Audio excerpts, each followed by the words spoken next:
I'm Dave Asprey, and today let's talk about your gut. You have trillions of bacteria living in your digestive tract, and they control a lot more about your life than you think. Your gut bacteria talk to your mitochondria, they affect your metabolism, your skin, your sleep quality, your energy, even your mood, because they're involved in making serotonin. What do they actually do?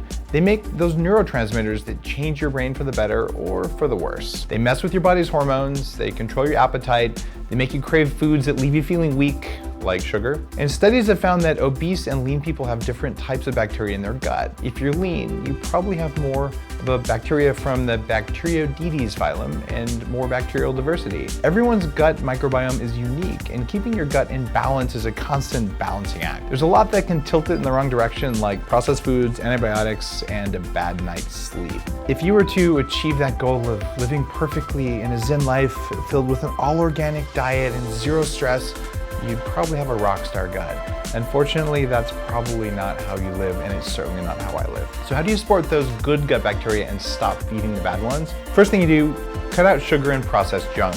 Cutting out sugar is probably the fastest and most powerful way to improve your gut biome. Bad bacteria and yeast ferment sugar and use it for fuel, which increases your risk of serious gut problems like SIBO and candida infections.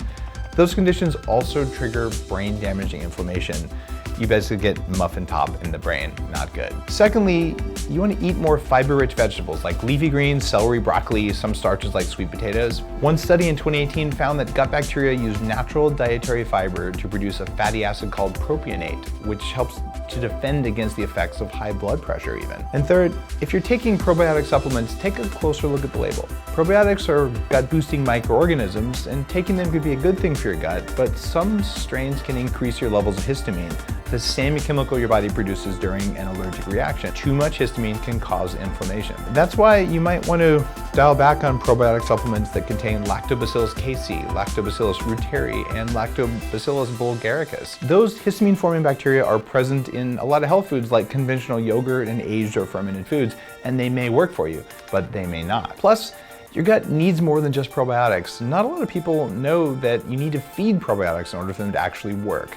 Here's why probiotics are only half the story. And this goes double for you if you're on a ketogenic only diet and you don't cycle in and out to feed your gut bacteria. Probiotics eat a type of fiber called prebiotic fiber. Prebiotics cause longer lasting change than you get taking those probiotics all by themselves. And they're key to keeping your gut bacteria healthy, nourished, and able to thrive. You can think of it this way. If your gut biome's a garden, probiotics are like the seeds, and prebiotics are the water and fertilizer that helps the seeds grow. So here's what to do.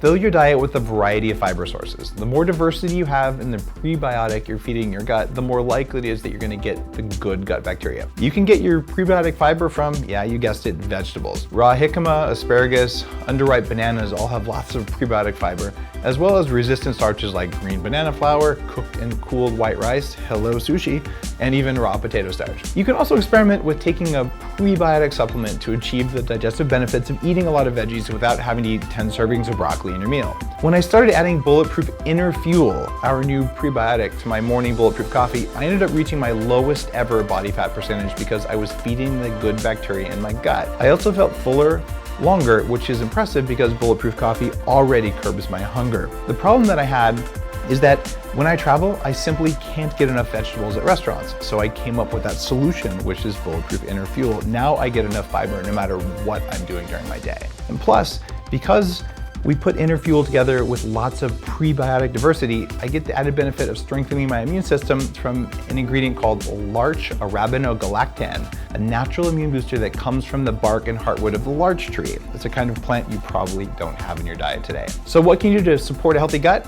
Cut the sugar, eat more vegetables, and incorporate prebiotics into your diet. And for the easiest ever upgrade, add Bulletproof InnerFuel to your Bulletproof coffee or your favorite beverage, and you'll feel awesome, and your gut is going to thank you.